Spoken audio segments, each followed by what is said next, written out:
Hi hello ಎಲ್ಲರಿಗೂ ನಮಸ್ಕಾರ. ಶಾಂತಿ cooking and health ಟಿಪ್ಸ್ಗೆ ಸ್ವಾಗತ. ನಾನಿವತ್ತೊಂದು ಸ್ವೀಟ್ ರೆಸಿಪಿ ಮಾವಿನ ಹಣ್ಣಿನ ಸಿರಾ ಮಾಡ್ತಾಯಿದ್ದೀನಿ. ಸ್ವೀಟ್ ಅಂದರೆ ಯಾರಿಗಿಷ್ಟ ಇಲ್ಲ ಹೇಳಿ. ಸಾಮಾನ್ಯವಾಗಿ ನಾವು ಸಿರಾನ ಮಾಡ್ಕೊಂಡು ತಿಂತಾನೆ ಇರ್ತೀವಿ. ಅದೇ ರೀತಿಯಾಗಿ ಅದಕ್ಕೆ ಮಾವಿನ ಹಣ್ಣನ್ನು ಸೇರಿಸ್ಕೊಂಡು ಮಾಡ್ಕೊಂಡು ತಿಂದರೆ ರುಚಿ ಕೂಡ ತುಂಬಾ ಚೆನ್ನಾಗಿರುತ್ತೆ. ಬನ್ನಿ ಹಾಗಿದ್ರೆ ಇದನ್ನ ಹೇಗೆ ಮಾಡೋದು ಅಂತ ನೋಡೋಣ. ಅದಕ್ಕಿಂತ ಮೊದಲು ಯಾರೆಲ್ಲ ನಮ್ಮ ಚಾನಲ್ನ ನೋಡ್ತಾ ಇದ್ದೀರಾ ಪ್ಲೀಸ್ ಲೈಕ್ ಆ್ಯಂಡ್ ಸಬ್ಸ್ಕ್ರೈಬ್ ಮಾಡಿ ಆ್ಯಂಡ್ ಸಪೋರ್ಟ್ ಮಾಡಿ. ನಾನಿಲ್ಲಿ ಮಾವಿನ ಹಣ್ಣಿನ ಸಿರಾ ಮಾಡಲಿಕ್ಕೆ ಚೆನ್ನಾಗಿ ಹಣ್ಣಾಗಿರುವಂತಹ ಒಂದು ಸಿಹಿಯಾದ ಹಣ್ಣನ್ನು ತಗೊಂಡಿದ್ದೀನಿ. ಹುಳಿ ಹಣ್ಣನ್ನು ತಗೊಳ್ಬಾರ್ದು, ಸಿಹಿಯಾಗಿರೋ ಹಣ್ಣನ್ನೇ ತಗೊಳ್ಳಿ. ಅದನ್ನು ಇವಾಗ ಚೆನ್ನಾಗಿ ಕಟ್ ಮಾಡಿ ಅದರಲ್ಲಿರುವ ಪಲ್ಪ್ ಎಲ್ಲ ತೆಗೆದು ಅದನ್ನು ಒಂದು ಮಿಕ್ಸಿ ಜಾರಿಗೆ ಸೇರಿಸ್ಕೊಂಡು ನುಣ್ಣಗೆ ರುಬ್ಕೊಳ್ತಾ ಇದ್ದೀನಿ. ನೀರನ್ನು ಸೇರಿಸ್ಕೊಳ್ದೆ ಹಾಗೆ ನುಣ್ಣಗೆ ರುಬ್ಕೊಳ್ಬೇಕು. ನೋಡಿ ಈ ರೀತಿಯಾಗಿ. ನಂತರ ಒಂದು ಪಾತ್ರೆಗೆ 2ರಿಂದ 3 ಸ್ಪೂನ್ ಆಗುವಷ್ಟು ತುಪ್ಪನ ಸೇರಿಸ್ಕೊಳ್ತಾ ಇದ್ದೀನಿ. ಹಾಗೆ ನಾನಿಲ್ಲಿ ಸಿರಾ ಮಾಡಲಿಕ್ಕೆ 1 ಕಪ್ ಆಗುವಷ್ಟು ರವಾನ ಸೇರಿಸ್ಕೊಂಡು ಚೆನ್ನಾಗಿ ಹುರ್ಕೊಳ್ತಾ ಇದ್ದೀನಿ. ಗ್ಯಾಸನ್ನು ಮೀಡಿಯಮ್ ಫ್ಲೇಮಲ್ಲಿ ಇಟ್ಕೊಂಡು ಸುಮಾರು ಒಂದು 5 ನಿಮಿಷ ಸಣ್ಣ ಉರಿಲಿ ನಾವು ಇದನ್ನು ಹುರ್ಕೊಳ್ಬೇಕು. ರವೆ ಎಲ್ಲ ಸ್ವಲ್ಪ ಕಲರ್ ಚೇಂಜ್ ಆಗಬೇಕು, ಅಲ್ಲಿವರೆಗೂ ಇದನ್ನು ಚೆನ್ನಾಗಿ ಫ್ರೈ ಮಾಡ್ಕೊಳ್ಬೇಕು.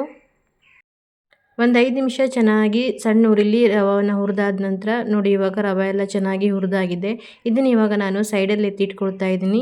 ನಂತರ ಅದೇ ಪಾತ್ರೆಗೆ ಮತ್ತೆ 2 ಸ್ಪೂನ್ ಆಗುವಷ್ಟು ತುಪ್ಪವನ್ನು ಸೇರಿಸ್ಕೊಂಡು ಡ್ರೈ ಫ್ರೂಟ್ಸನ್ನು ಹುರ್ಕೊಳ್ತಾ ಇದ್ದೀನಿ. ನಾನಿಲ್ಲಿ ಮೊದಲಿಗೆ ಗೋಡಂಬಿಯನ್ನು ಸೇರಿಸ್ಕೊಳ್ತಾ ಇದ್ದೀನಿ. ನಂತರ ದ್ರಾಕ್ಷಿಯನ್ನು ಸೇರಿಸ್ಕೊಂಡು ಚೆನ್ನಾಗಿ ಹುರಿದಾದ ನಂತರ ಇವಾಗ ಇದನ್ನು ಸೈಡಲ್ಲಿ ಎತ್ತಿಟ್ಕೊಳ್ತಾ ಇದ್ದೀನಿ. ನಿಮಗೆ ಬೇಕು ಅಂತಂದರೆ ಬಾದಾಮಿಯನ್ನು ಅಥವಾ ಬೇರೆ ಡ್ರೈ ಫ್ರೂಟ್ಸನ್ನು ಸಹಿತ ಸೇರಿಸ್ಕೊಳ್ಬೋದು.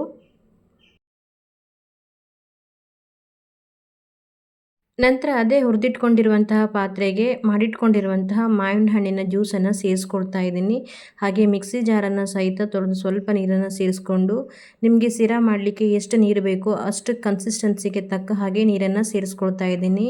ನಂತರ ಇವಾಗೆಲ್ಲ ಒಮ್ಮೆ ಚೆನ್ನಾಗಿ ಮಿಕ್ಸ್ ಮಾಡಿಕೊಳ್ಬೇಕು. ನಂತರ ಇದಕ್ಕೆ ನಾನು ಯಾವ ಕಪ್ಪಲ್ಲಿ ರವಾನ ತಗೊಂಡಿದ್ನೋ ಅದೇ ಕಪ್ಪಲ್ಲಿ 1 ಕಪ್ ಆಗುವಷ್ಟು ಸಕ್ಕರೆಯನ್ನು ಸೇರಿಸ್ಕೊಳ್ತಾ ಇದ್ದೀನಿ. ನಿಮಗೆ ಸ್ವೀಟಿಗೆ ತಕ್ಕ ಹಾಗೆ ಸಕ್ಕರೆಯನ್ನು ಸೇರಿಸ್ಕೊಳ್ಳಿ. ನಾನಿಲ್ಲಿ ತಗೊಂಡಿರೋ ಮಾವಿನ ಹಣ್ಣು ಸ್ವಲ್ಪ ಸ್ವೀಟ್ ಆಗಿತ್ತು, ಅದಕ್ಕೋಸ್ಕರ ಸ್ವಲ್ಪ ಕಮ್ಮಿ ಸಕ್ಕರೆಯನ್ನೇ ಸೇರಿಸ್ಕೊಂಡಿದ್ದೀನಿ. ನಂತರ ಇದಕ್ಕೆ ರುಚಿಗೆ ಸ್ವಲ್ಪ ಉಪ್ಪನ್ನು ಸೇರಿಸ್ಕೊಂಡು ಒಮ್ಮೆ ಚೆನ್ನಾಗಿ ಮಿಕ್ಸ್ ಮಾಡ್ಕೊಳ್ತಾ ಇದ್ದೀನಿ. ಹಾಗೆ ಫ್ಲೇವರಿಗೋಸ್ಕರ 2 ಏಲಕ್ಕಿಯನ್ನು ಕುಟ್ಟಿ ಪೌಡ್ರ್ ಮಾಡಿ ಸೇರಿಸ್ಕೊಳ್ತಾ ಇದ್ದೀನಿ.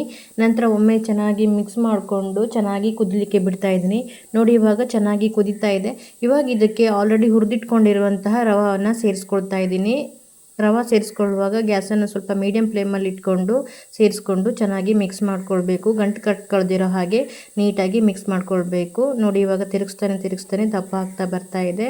ನೋಡಿದ್ರಲ್ವಾ ತುಂಬಾ ಸುಲಭವಾಗಿ ಮತ್ತು ರುಚಿಯಾಗಿ ಮಾವಿನ ಹಣ್ಣಿನ ಸಿರಾನ ಹೇಗೆ ಮಾಡೋದು ಅಂತ ಹೇಳಿ. ಕೊನೆಯಲ್ಲಿ ಇದಕ್ಕೆ ಹುರಿದಿಟ್ಕೊಂಡಿರುವಂತಹ ಡ್ರೈ ಫ್ರೂಟ್ಸನ್ನು ಸೇರಿಸ್ಕೊಳ್ತಾ ಇದ್ದೀನಿ. ಮನೆಗೆ ಯಾರಾದರೂ ನೆಂಟರು ಬಂದರೆ ತುಂಬಾ ಸುಲಭವಾಗಿ ಮತ್ತು ಬೇಗನೆ ನಾವು ಇದನ್ನು ಮಾಡ್ಕೊಳ್ಬೋದು. ಹಾಗೆ ತಿನ್ನೋಕ್ಕೂ ಕೂಡ ತುಂಬಾ ಚೆನ್ನಾಗಿರುತ್ತೆ. ಒಳ್ಳೆ ಹಣ್ಣಾದ ಮಾವಿನ ಹಣ್ಣನ್ನು ಸೇರಿಸ್ಕೊಂಡು ಸಿರಾ ಮಾಡಿರೋದ್ರಿಂದ ತಿನ್ನುವಾಗಂತೂ ಮಾವಿನ ಹಣ್ಣು ಫ್ಲೇವರ್ ತುಂಬಾ ಚೆನ್ನಾಗಿ ಬರ್ತಿತ್ತು. ಅಷ್ಟೇ ಚೆನ್ನಾಗಿತ್ತು ತಿನ್ನೋಕ್ಕಂತೂ. ನೋಡಿದ್ರಲ್ವಾ ತುಂಬಾ ಸುಲಭವಾಗಿ ಮತ್ತು ಕ್ವಿಕ್ಕಾಗಿ ನಾವು ಇದನ್ನು ಹೇಗೆ ಮಾಡ್ಕೊಳ್ಬೋದು ಅಂತ ಹೇಳಿ. ಮಕ್ಕಳಿಗಂತೂ ಮಾಡಿಕೊಟ್ರೆ ತುಂಬಾ ಇಷ್ಟಪಟ್ಟು ತಿಂತಾರೆ. ನೋಡಿದ್ರಲ್ವಾ ತುಂಬಾ ಸುಲಭವಾಗಿ ಮತ್ತು ಬೇಗನೆ ಮಾವಿನ ಹಣ್ಣಿನ ಸಿರಾನ ಹೇಗೆ ಮಾಡೋದು ಅಂತ ಹೇಳಿ. ನಾನು ಮಾಡಿರೋ ಈ ವಿಡಿಯೋ ಇಷ್ಟ ಆದರೆ ಈ ವಿಡಿಯೋನ ನಿಮ್ಮ ಫ್ಯಾಮಿಲಿ ಆ್ಯಂಡ್ ಫ್ರೆಂಡ್ಸ್ಗೂ ಶೇರ್ ಮಾಡಿ. ಹಾಗೆ ಯಾರೆಲ್ಲ ಹೊಸದಾಗಿ ನಮ್ಮ ಚಾನಲ್ನ ನೋಡ್ತಾ ಇದ್ದೀರಾ ಪ್ಲೀಸ್ ಲೈಕ್ ಆ್ಯಂಡ್ ಸಬ್ಸ್ಕ್ರೈಬ್ ಮಾಡಿ ಆ್ಯಂಡ್ ಸಪೋರ್ಟ್ ಮಾಡಿ. Bye happy cooking. ಮತ್ತೆ ಸಿಗೋಣ ಹೊಸ ರೆಸಿಪಿಯೊಂದಿಗೆ.